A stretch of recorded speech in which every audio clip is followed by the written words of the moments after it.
Welcome to Behind the Line, where we pull back the curtain on the challenges facing first responders and frontline workers. The work you do is unique, and so are the stresses that go with it. Join me as we tackle key issues to reduce risks for burnout, and as we work to support you in doing the job you love without sacrificing being the kind of person you want to be. Hey there, and welcome back to Behind the Line. I'm Lindsay Faas. I'm a clinical counselor specializing in trauma therapy, and a wellness advocate and educator for first responders and frontline workers. Behind the Line is a place for us to talk about the real life behind the scenes challenges facing you on the front lines. I created this podcast with the hope of bringing easy access to skills for wellness, allowing you to find greater sustainability both on the job and off. I am so glad you're joining me today because I'm here with my best friend, Meredith, and we are going to talk about how frontline work impacts our families and how our families impact us in our work. Now, Meredith and I have actually known each other since first grade. We grew up down the street from one another, and I actually lived with her family for a short period of time at the end of high school. I asked Meredith to be on the show today because she has an incredibly unique vantage point that I'm so grateful she's willing to share. Meredith is a nurse of 13 years. She was raised in a home where her mom was a nurse and her dad was a paramedic. One of the running jokes as kids about Meredith's family was that whenever we did a school project that we put together at her house, it was always and only held together by medical tape. This was all they ever had in their stationery drawer. In her adult life, Meredith married a wonderful man who serves in the Canadian Armed Forces. Meredith has experience in being a child of frontline workers, the spouse of a frontline worker, and being herself a frontline worker. Meredith and her husband have 3 beautiful children and live in Western Canada. And today we're going to talk about her experiences of being impacted by the work and our collective thoughts on how to balance the cost of the work to a family with the protection a family offers through connection. Buckle up, you guys. This one is going to be so good. Welcome, Meredith, and thank you so much for joining us. I am so excited to talk with you today. So let's start out by talking about what it was like to be raised by 2 frontline workers. Tell us a little bit about what that looked like for you and your family growing up and some of the impacts that were there for you, good, bad, or otherwise. First of all, thanks so much for having me. And yeah, I'm really excited to chat about it. So, I'll just tell you a bit about my kind of nuclear family that I grew up with. So, my dad was a paramedic for the city of Calgary. And then my mom is a nurse and worked a variety of jobs, including like the emergency room, in oncology and hematology, in home care in a couple of different areas. So those were my parents, and then it was myself and my sister. And growing up with having 2 frontline workers, I feel very blessed because they did a really great job of protecting me and my sister from exposures and the hard kind of reality of what they face at work, which I'm learning as an adult. What goes into that with my children is lengthy. But it was also so advantageous for us. So an example of something like super fun that I remember is my dad, obviously being a paramedic, emergency planning is a huge asset. And Right. he goes out into homes and deals with the worst of the worst. And so he would run mock scenarios in our house of like crazy situations that we would have to plan our way out of. So fire drills late in the afternoon, early in the morning, my mom would lose it. My mom would lose it, but my dad would have all these elaborate plans. Same thing, like how are you going to get out of your window if it's frozen? And then how are you going to get down from this point? And who are you going to bring with you? And like, are you going to bring your pictures and your journal? No, you're not. Those kinds of things. But it was just really intentional, the care and attention that they went into in keeping us safe and protecting us from some of those issues. And I've learned a lot. Oh, go ahead. No, I was just gonna say, it sounds like it was really well handled. Like, I think sometimes when that happens, it can feel, like, scary. It's kinda cool how they handled that in a way that it sounds like you interpreted as kind of fun and interesting. I totally have, and it's taken me on a really hilarious journey in my career as well, but it was always kind of like a locked room situation. Like, if you're ever going to a locked room, I'm definitely the person you wanna have with you, for sure. Um, that's kind of the approach that they've taught me to take in life is just like, "Where's your next clue? Where's your next clue?" And Yeah, so that's been helpful, you know, to deal with emergencies and trauma and life and hardships. And like this year in pandemic, like, whoa, where's your next clue is an understatement. Um, right. but yeah, it was really great. So, I'm curious about how being raised in that context factored into your decision to become a nurse. Um, yeah, I kind of had a few different lenses play into me becoming a nurse. I'll just let the cat out of the bag that, like, Lindsay and I grew up together, which is so amazing. And so she was around with me when I had, like, some of my own health troubles, and so I spent a bit of time in the hospital as a kid. And then my mom, you know, would talk about her job and what she would do for families and for patients. And then my dad always made his job seem super exciting and super fun. So initially I wanted to be a paramedic, but my dad is very practical. And so it's not practical to be on the side of Deerfoot, our very big highway in Calgary in the winter. And you always want better for your kids. So he Mhm. encouraged me to go into nursing and kind of go that pathway. But the patient care aspect and kind of the planning that went into it was super interesting to me. So, along with being a patient and being raised in that environment and having some grandparents that are first responders as well, it kind of was a no-brainer for me. I knew that's what I wanted to do, and that they would always say, "What's your plan B?" And I would say, "I don't operate with plan B." I do, for the record now, but at the time, stubborn teen, I did not. So yeah. Fair. That's fair. No, it sounds like there was a lot of really fantastic things that you experienced about being raised in a frontline family. I'm curious if there were harder sides to that for you growing up. Yes. But hindsight's always 2020, for sure. So I know now that my dad struggled a lot with PTSD and operational stress injuries at work. And I know Mhm. now the impact and heaviness that that played with him, kind of, Right. and how he was able to um, play out his career and some of the decisions he made. And my mom overcompensated for that. So she Mm, was always very concerned about our feelings and how we were interpreting um, essentially the hardships that they were facing. And so, yeah, that was just a little bit of a challenge for sure.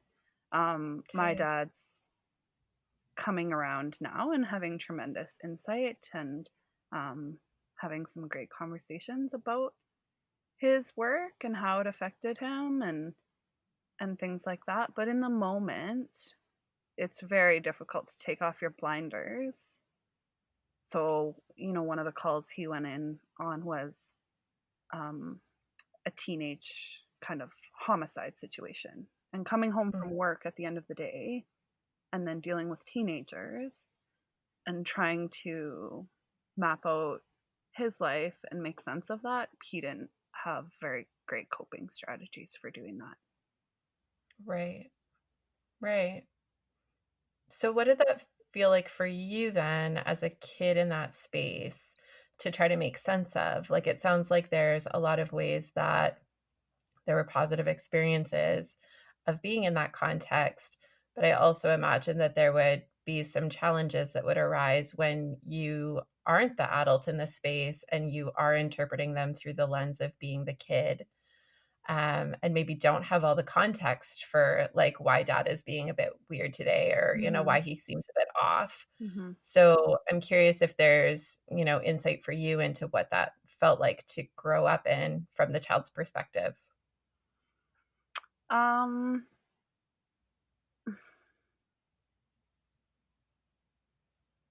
I'm like, it's very interesting to reflect back on what you remember in your childhood versus how you piece it together now in adulthood. Totally. Like, from what I can remember and how I felt they were parenting me, and I'm sure if you interviewed them, this would sound very different, um, is just a huge emphasis on different strategies that allow you to cope. And despite them maybe not having them or being able to interpret them or utilize them to their full efficacy within our family, making sure that my sister and I, went for a walk every night and got some physical activity, got to connect with each other and with my parents, like dinner at the table. I know that's going by the wayside for many, but like such a huge time to connect and just let the weight of the world fly by around you. And Mm-hmm. and like all great parents, you kind of shelter from the hard. And Yeah. so you want to protect and keep, those barbed wires from the fence away from the little hearts that you're entrusted with. And so honestly, they did do a really great job, and they did take into account some necessary coping strategies to try and help us long term. And so my dad took a really practical lens of doing that. So he was the one that we did our driver's test with, and he was the one that we did our fire emergencies with. And my mom had a different lens, more centered around our spiritual health and our compassion care and our womanhood, basically. Mm. And so So like a pretty well balanced kind of experience. basically, I feel really lucky with that. Yeah. Yeah, it was really great just to have them work as a team and Mm-hmm. also be transparent when they were not working as a team. Mm-hmm. So, yeah. Cool. Okay. So having been in that context and raised in the context of kind of knowing what the different pressures were for your family, um, those experiences and your awareness of the impacts of being a frontline worker from a frontline worker home, did you feel better or differently equipped with what to anticipate when you started a family? And did you have some thoughts about how you might shape it differently than what you experienced? I think like every kid had like my handful of 5 things that I will quote never do as a parent. Right. Yeah. So I definitely had those in my mind. And I also had a handful of things that I was never going to sacrifice in my parenting.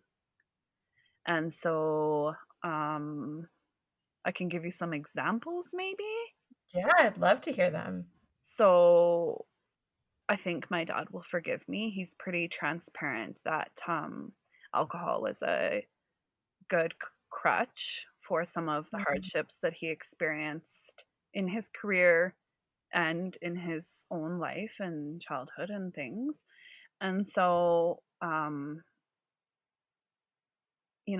I can't even think of how where that kind of shape and miss went between us, but I took a hard line that that isn't a way that I want to utilize um, and cope in my life. I'm by no Yeah, means perfect and have lots of, skeletons in my closet and dirt under my rug, but that was just like one of my hard lines. Um, right. so we've had some conversations about that, and we try and keep that just out of our household and out of our coping toolbox. Mhm. Yeah. Um, So that is one. And then one that has been really important to me is my spirituality and just um, being able to connect and trust and have faith that this world, there's more to it and that we are not here alone. Mhm. People typically have kind of a person or a creator or a something. I absolutely believe in God. And so, that's majorly been a huge factor in how I practice in my work and what Mhm. I try and promote in my family. And Yeah. again, like not perfect at all, like throwing stones at a glass house. I get it. Um, Right. but that's kind of where I've tried to focus and where I've found some relief and some coping strategies in the angst and the hardships of first responding and some of the things that you see and experience. Hmm. Right. It's like something to anchor into in the midst of it. It is. I was just actually talking to a coworker who's struggling, and um, it is like trying to find those places to sink yourself into and feel whole are Yeah. just transient. And that 2020 lens is just such a big mirror of how strong and brave we all are in hard times, but also exposes the cracks and shows, you know, where we all live just under the surface and how hard life is Yeah. for Yeah. everyone. People that have it great, people that have money, people that don't have money, people with jobs, without jobs, with kids, without kids. Like, I feel like I know zero people that are unscathed. Absolutely. Absolutely. This has been the year that just hit all of us. Um, I'm so I want to keep us moving, and I want to move into where things are now. So you were raised in this family, you had these experiences that shaped how you move into your own family system. You choose to be a frontline worker yourself, and then on top of that, you marry someone who's also on the front lines. And in some ways kind of replicate the frontline married couple dynamic that your parents had, Mhm. um, in their own unique way. Mhm. And I'm curious if there are ways that it's been helpful to be coupled with someone who is also in first response and frontline work, and if there are ways that it has surprised you. There are all of the above. All of the above. Okay. There's like hindsight, there's like empathy from my parents, there is like a WTF aspect of what have I done. There's a oh my gosh, I feel sorry for Matt. There's like all of it. Right. Oh goodness. Yeah. Um So tell us a little bit. Matt is your husband. You guys have been married for how long? we just celebrated our 6th wedding anniversary on Thursday. Congratulations, 6 Thank years. you. That's crazy. And Yeah. you guys have 3 kids, We do. Yep. Max is 10. Mavi is 3 and Maya is 1.5. and they are beautiful, beautiful kids. They're wild. Yep. Uh-huh. Yep. And Absolutely. Matt works for the armed forces. He does. He works for the Department of National Defense with the Canadian Armed Forces in the Navy in Calgary here. Okay. So, like, when you think about being connected with someone else who maybe gets aspects of what it is that you see in a day and you get aspects of what he sees in a day, does that feel helpful to you guys? Or are there ways that that's differently challenging? I am so incredibly grateful for his lens and his ability to cope with me. Hmm. Like, so grateful. I am an empath that feels with every hair on my body and like if not for Matt, our house would be full of babies that needed homes and furniture that needed out because people needed to flip their houses quickly, and our house would just be a disarray. Like, he is the Mm. hard line for sure. He's the boundary setter. I, oddly enough, he's the boundary setter, but I'm the enforcer. Yeah. Right. Yeah. Yeah. Yeah. It's Mm. interesting. One of the things, I think it was you and I that were talking about this a couple of weeks ago, but like one of my favorite pieces about us and about the idea of us, and it could happen with any couple, it doesn't just need to be first responder couples, but the Mhm. grace that we offer each other in regards to the hard days and the Mm. stressful things that we experience. Everyone has a different way to communicate, which is no secret.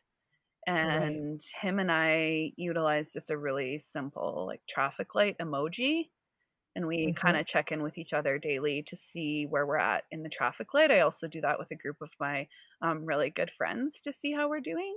And that just Yeah. allows you, without words, to position yourself and be the least amount of vulnerable, but still vulnerable, to say, this is a hard day or things are going great, and not miss each other in the wind. Because there's nothing worse than one person having the worst day as a first responder coming home to someone who's had the best day, and you come Mhm. in and just like vomit your whole life on them, and Right. they come in and like are so cheerful and not ready to receive that information, Right. right? Totally.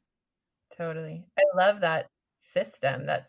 I like that it kind of bypasses the tendency to be like, "Hey, how are you? How you doing?" And we just chalk things up to fine, even though we're not fine. Like, it's such an autopilot answer that we don't even really consider how we're doing Yeah. before we're answering. Like, the words are coming out of our mouth before we've even thought it all the way through. Yeah.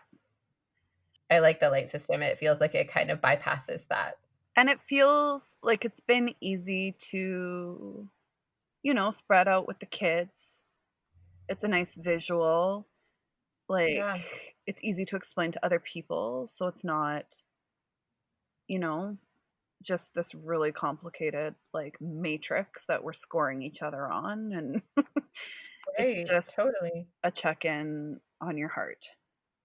Right. It's kind of that, like, KISS principle, right? Like, the keep it simple, stupid. Yep. Totally. Like, simplifying things that are already complicated enough. And there's so many hard things in a day. That's like one of the things I'm grieving right now, is just the fact that I could do something without thinking about it, and now everything has taken on a health lens, a Mhm. COVID lens, a 2020 lens, a, like, whose needs does this impact greatly? Like, can I Yeah. do this safely?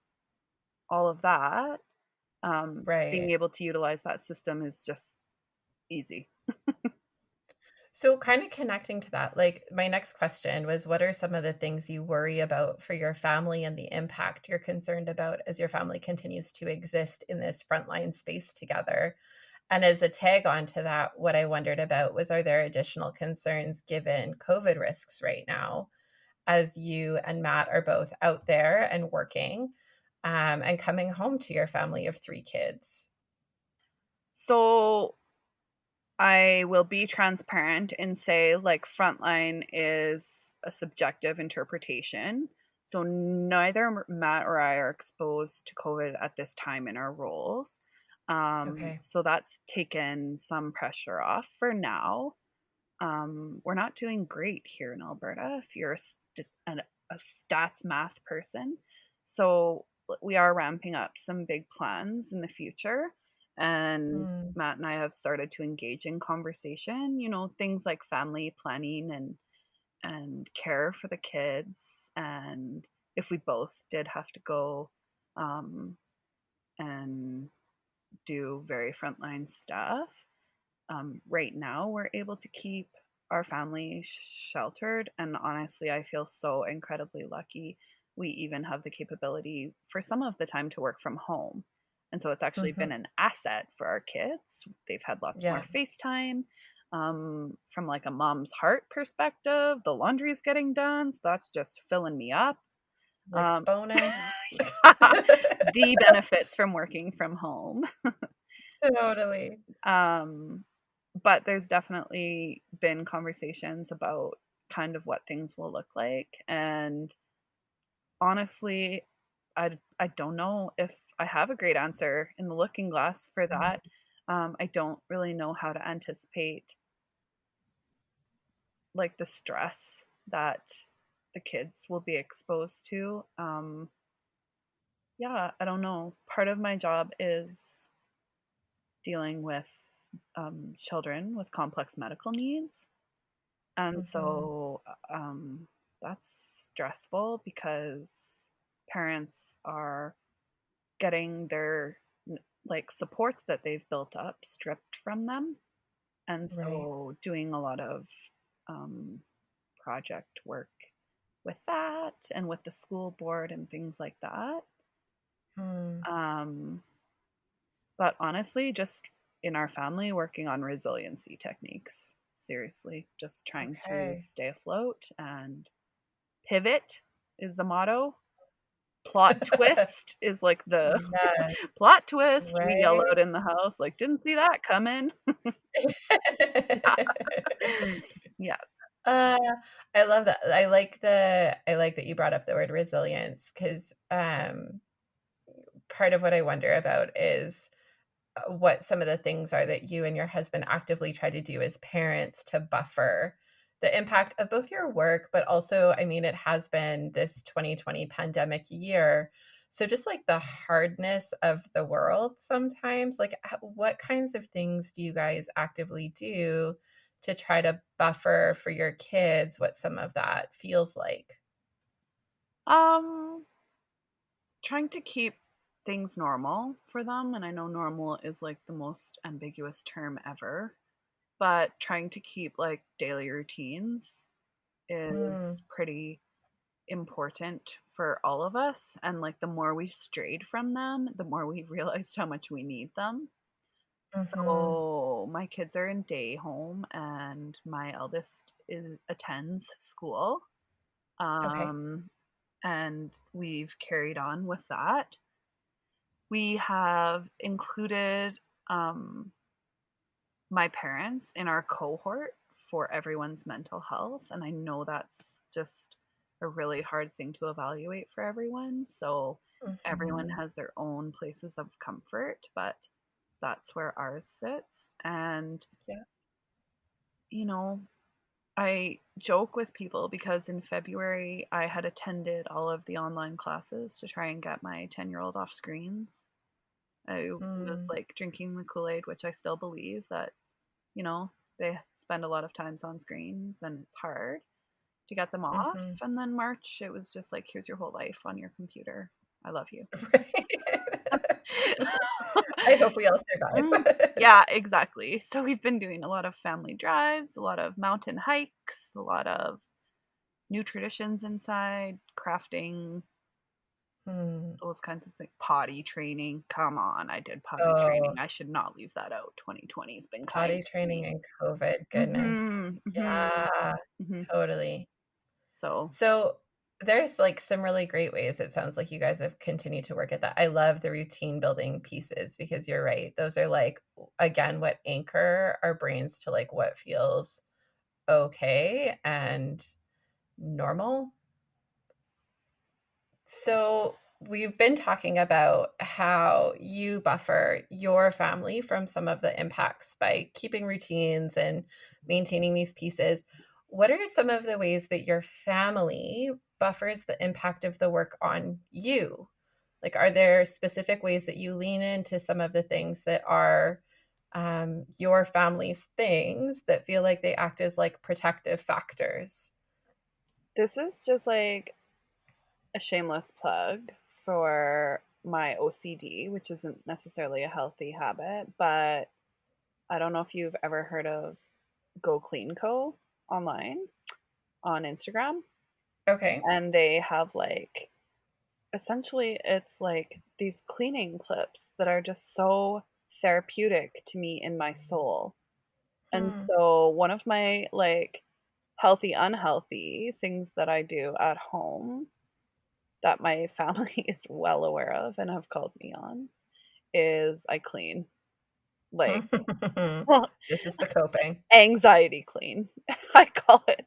So, you know, if my tub is sparkling, people come over and they're like, "Oh, you're having troubles, hey?" And I'm like, "Oh, yeah, I guess I am. You're welcome. Hmm. Please enjoy the smell of pine." Welcome to my home. Yes, Mhm. totally, Um, totally. my kids, honestly, probably the same as yours and a lot of other people, are the intuitive empaths. So, um, you know, in conjunction with me totally aligning myself with, you know, God's plan and a way that is being shown to me, my kids totally, you know, pick up on the sadness, make you laugh. I am totally vulnerable in the fact that like if I'm a puddle on the floor, my kids will see it. They will Mm, learn from that and know that you um can be weak and brave all at the same time. And totally. so we have big conversations about that. Matt is honestly just the greatest sounding board and the most intuitive person to me falling apart, which I mean Mm, is a crappy job for him, but I will tote the same of me being able to, you know, see him for who he is and what he mhm, does. So that's just like such a huge blessing to be called out on my crap and to be lifted up in it at the same time. mhm. And Yeah, then, yeah, like I know that you don't have 10-year-olds yet, Linz, but yeah. just like a 10-year-old boy is like an actual slice of heaven. They like still love Hmm. their moms, but are like their own people and make their own jokes and have their own hilarity and lens of the world. And so Mm, we in our home we have humans and we have best friends and relationships and friendships and things that happen right in our walls, which is so therapeutic.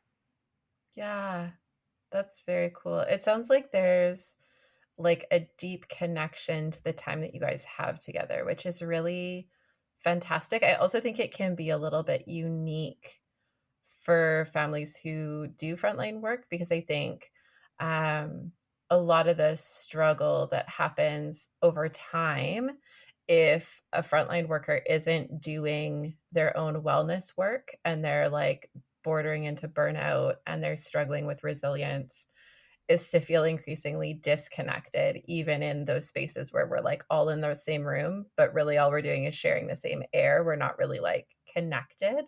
Totally. It sounds like you guys have found some really concrete ways of creating those solid connections. I think we've really tried to be mindful of that as well. Um, I can say wholeheartedly that from my childhood, my parents passed off shifts. And so their time together, they made a lot of sacrifices for us to be out of care. Um, Mhm. Bless them. I'm sure Yeah. it was a little easier on the budget as well.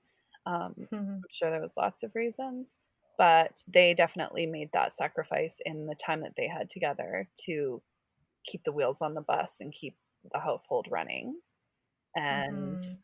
so, um, from, you know, Gary Chapman's Five Love Languages is a book that like I preach religiously with Matt and I, and Mhm. he is quality time. And Yeah. so we try and make an effort to honor that with him. He is an introvert and the people that he does need, he needs. And I mean, we have different perspectives on how many people that is. I am an Right. extrovert, so my circle could include 50 people. Yeah. But yeah, we try really hard to kind of keep everyone's hearts guarded with that. Well, and like to be able to see each other, like to know what, if we're using the framework of love languages, which is, I think, a helpful framework in terms of having common language around it, that to be able to like step back and really see each other for what our love language is and how we pour into that intentionally instead of just like hoping that something sticks is pretty fantastic. Yeah. It's just, it's hard in relationships to speak words out loud and feel like you're being very, very clear and very, very explicit and still not have the resolution of being heard. It's just so defeating. Mm-hmm. And Totally. so, the level of 5 love languages, oh my gosh, 5 love languages has been like a prescription and a necessity for us to be able to not miss each other in regards to our needs that way. That's fantastic. I love that resource plug because I think that resources like that are super valuable. And that's one of the books I love most. And I will try to link to that in the show notes when this recording is done, because I think that's super valuable. One of the things that I find in my work with first responders is that interactions with families tend to look a little different. And I think it often depends on how much energy and effort they've poured into their own wellness work. Like if they're seeking counseling or other supports to kind of bolster their wellness, they tend to be able to do some of these things better than others who are struggling more to be connected. So there's like kind of 4 ways that I tend to see people being with their families. And unfortunately, some of them benefit their families and them more than others. So the first one would be being more like a bystander, where we as a parent or as a person in a household are present in body, but are not really connected or involved. We're like disconnected and numb, not present and tuned out. So we're like breathing the same air, but we're not really there. The next version of this is being more like a witness, where we're present and we're connected, but as an observer. So we're able to feel in connection to what's being witnessed, but we're not like in on the action with those who are involved. And by and large, when I see people who are more into burnout, that is more where they're spending their time. And it's a bit of a challenge because it is a bit of a detriment to their family, but it's also a detriment to them. Like they're not able to really like glean the fullness of what their family offers them as protection against some of the hardship of being on the front lines. The next piece is being a participant, which is where you're like in on the action, but others are leading it. So like when your kids come up and say, "Hey, come play," to be able to choose to say yes, even though you may not feel like saying yes, but allowing that to be an opportunity to like bridge into their world, because it lets us feel present and connected and interactive with the action. And it actually lets us feel more of the protective factors that our family offers us. And the last one is instigator. So this is to be like someone who's initiating and creating and leading and prompting others to participate. In our house, this happens when my husband randomly sneaks around a corner and yells ninja fight, and everyone bursts into a ninja fight. And it's fantastic. And everyone like soaks in like the laughter and the ridiculousness of every single moment of that. I'm curious what you think about that. Like, it sounds like you and Matt have worked really hard at leaning more into kind of that participant or instigator piece where you're quite intentional about your time with your kids. So having that framework and those words are helpful, and also a really great mirror. So I would say that you might be correct that some of the specific instances in our routine, I've intentionally carved out to be the instigator, and I've intentionally carved out Matt to be the instigator. Yeah. Because there are a lot of times where I am I think the first one was bystander, right? Yep.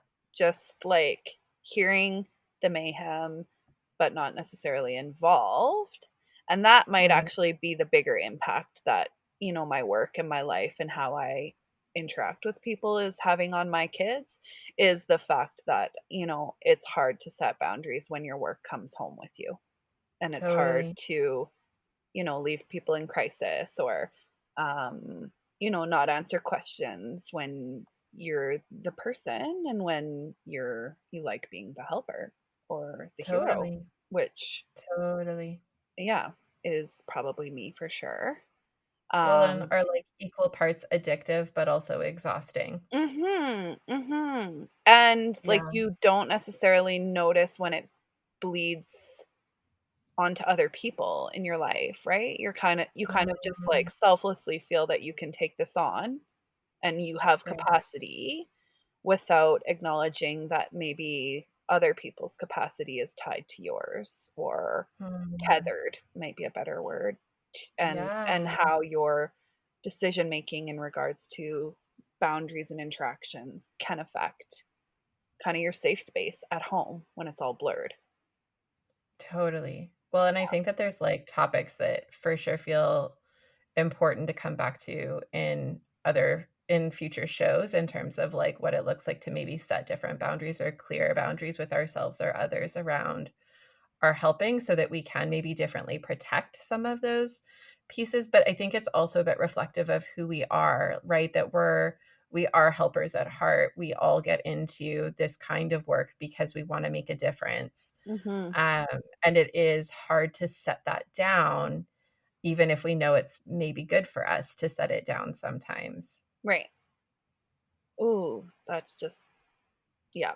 You're just Amen. speaking my truth here, woman. Like, who will do the work if we don't do it, Lindsay? Who? Oh, I know, right? Yeah. I know. There's this word you used about your marriage with Matt, where you said, we just have a lot of grace for each other. And I feel like grace is like just the most needed word in the world. Because I think there's, of course, grace within your marriage as you kind of get each other's day or the hardness that might have happened in the day. But there's also this like need to extend grace to ourselves that like we're doing the best we can. We're doing the best we can with what we know. We don't know all the things. And like for those listening who maybe do spend more time in bystander or witness mode, who are hearing that and feeling like shame that they're not doing it better, this is No. not what this is about. No. We're just trying to give language to what's happening for you so that we can also then help be more conscientious and intentional about what we're choosing in given moments, right? So that we can Mhm. be differently actively engaged in the process of our lives instead of just like hoping it all comes out in the wash. Yeah, I couldn't agree more. And, like, all of these lessons have tremendous learning and tremendous impact attached to them, and it's, easy to condense into a nice edited envelope of Mhm. content. But I mean, if you one of my favorite sociology references was my professor saying if you could do a bird's eye view of our city and take off everyone's roofs of their homes, what would you actually see? And so Hmm. it's just so easy to say, we have good family walks and we do these things. It's just so much harder to put into practice, but it is what we are intentionally trying to do to stay well during these difficult Yeah, times. totally. Mhm. Totally. Yeah. Meredith, thank you so much for talking to me today, for sharing with all of us. I really appreciate it. And I'm very sure that our listeners are going to super appreciate this as well. I'm just going to wrap up by saying, just as a reminder to all of you listening, that you can follow me on Facebook and Instagram to get show updates. You can subscribe or sign up on our website to get emails with weekly updates from the show and with additional tools and resources. I'll include the link to the 5 love languages resource that we talked about during today's show, because I think that's super important and helpful.